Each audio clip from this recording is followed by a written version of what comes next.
Kaya nga, nambubulahaw ko eh. Sarap ng tulog ko. hapon na, tingnan mo yung oras.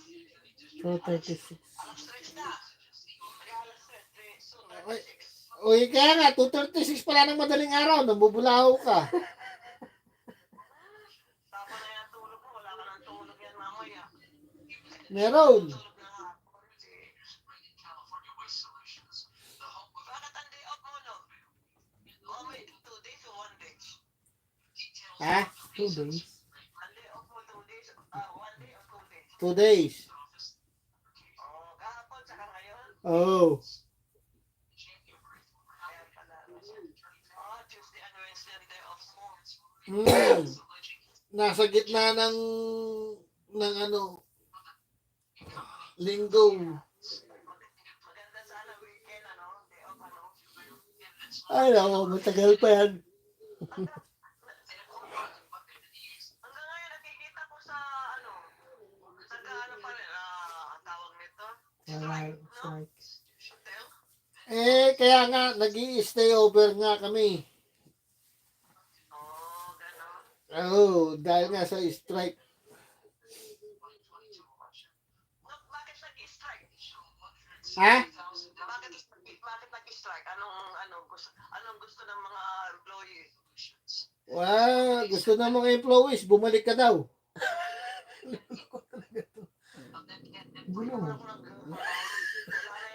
Wala ka na daw sa housekeeping eh, kaya kailangan ka daw nila sa housekeeping. No, wala na yung ano na, nag-retire na ako, ganda ng retirement ko, no?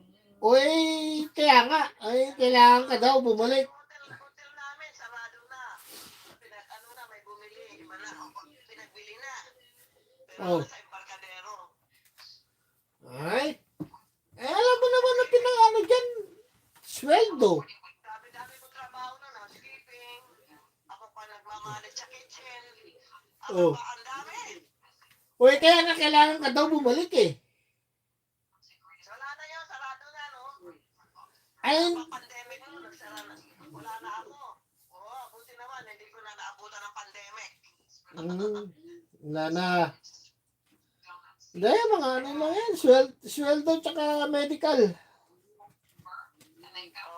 Lagi naman gano'n, no? Taon-taon. Gano'n naman na lagi ang ano ng local. Tsaka yung ano ba ito?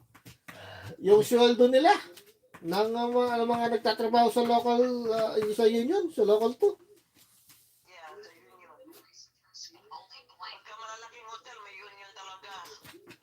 Hindi, tsaka ang union, kung hindi nila gagawin yan, hindi tataas ang sweldo nila.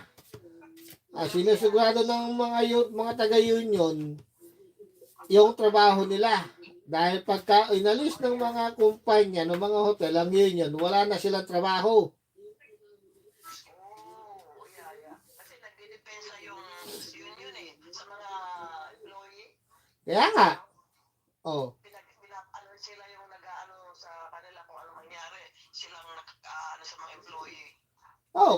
Kunwari lang na gano'n na lahat ng ano, pero niloloko lang naman nila ang mga member nila. Biro mo, makikipag-meeting. Merong ano na, ano ba, may usapan sa deal. O hindi naman nila sasabihin sa mga member nila. Oh. Unang trabaho ako sa Bayas, may union kami. Lagi may meeting, maganda.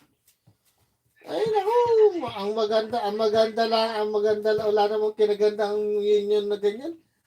Maganda dahil hindi ka lang matanggal-tanggal ka agad sa trabaho.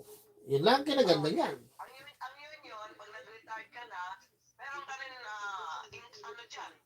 income. Meron kang retiro din sa union. May makukuha ka.